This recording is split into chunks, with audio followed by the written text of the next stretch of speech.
Hey everybody, Dieter Bone for Tippy.com, and I am going to show you how to apply the BodyGuardz full body skin, which I just took shipment of from the Tippy store, and I'm pretty excited about it because I actually already do have a little minor scratch right up there on my screen. Also curious to see if it's going to affect my signal issue. I do have the death grip here, and so we're gonna bring this in and focus so you can see. The light out of the way there. My signal drop, and it's just starting to now.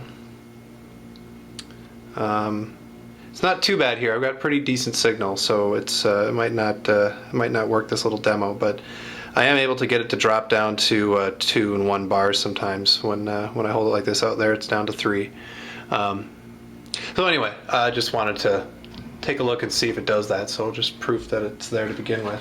The BodyGuardz is a pretty neat thing. It comes with a little shim to squeegee it on, some liquid, and then the skins themselves are over here. And there's a little diagram, and it comes with 2 of each, so that you can, if you mess up the first time or you need one in reserve, you can always do that. And, a cute little layout diagram. The most important thing when you're applying a screen protector is to get the phone itself completely clean and perfect and free of dust and grime. And so I use a little screen cloth for that. So I'm going to clean this phone a little bit, and we'll check back in to apply the screen protector. All right, well, I have completely cleaned and gotten rid of all the dust on the screen of the iPhone. And so the next step is to take one of the screen protectors here that they've given us and apply it.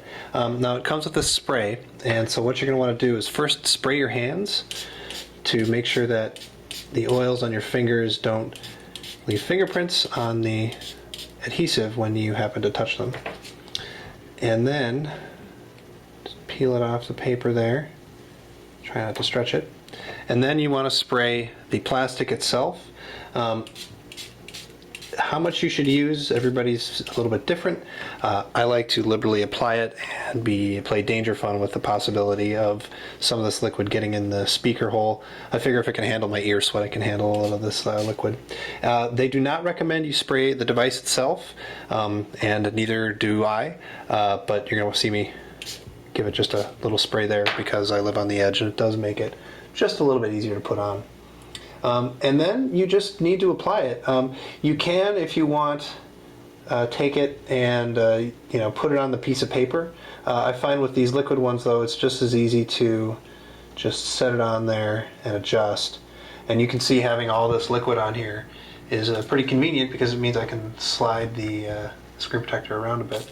But it looks like I've done a pretty decent job with it, actually. So now we're going to take the shim, and we're just going to shim out some of this water, and you can see there's quite a bit of it. We'll apply just a little bit of pressure. You don't want to stretch the thing out at all.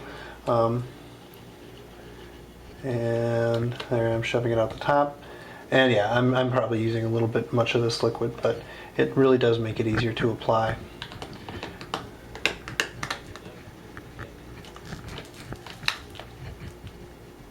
And I think I've gotten most of the bubbles out already, actually.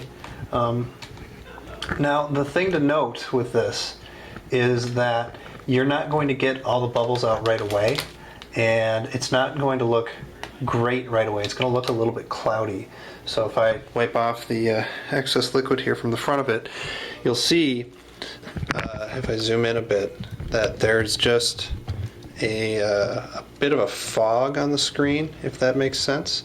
That goes away over time, especially if you don't mind being really crazy and putting the phone in, a warm spot for a while in the sun.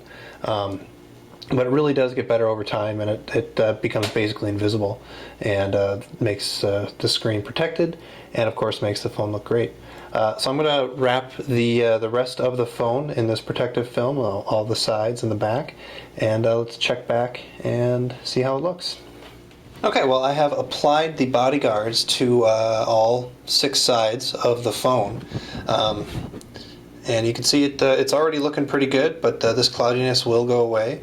I'm just going to bring the phone in and refocus so you can see it on the rails here. It's pretty difficult to see because it is basically invisible. But it is there, and I got even all the little extra doodads and gewgaws around the other buttons and so on. And it doesn't occlude the screen. You can see once the cloud goes away, it's great. It's very glossy, but other than that, not bad at all. And of course, the screen works great. And I guess we'll see if it helps with the signal issue. You can see I've got full bars now. Give it the old death grip, and we'll take a look at our signal. I'm betting it's not going to help much. As you saw before, I got this thing to drop from full to a couple of bars, which I usually can do inside my office, and it is dropping down already here just a little bit, but maybe not quite as bad. But I'm not going to say that this thing really helps with the signal issues. I think that if it does, it's probably just in my head. But what it does do is it protects the phone from scratches. As you guys may know, I've already scratched my phone before this thing came in, and so I'm really happy that I have got this applied and not have to worry about scratching it anymore. The other thing is that it's grippier than the glass. You can see that it stays in your hand a little bit better, but it's not so grippy that it'll pull your pocket inside out when you pull it out of your pocket. So there you go. That's the BodyGuardz film that covers the entire iPhone 4, the rails and both glass sides, and I'm really happy about it. There you go.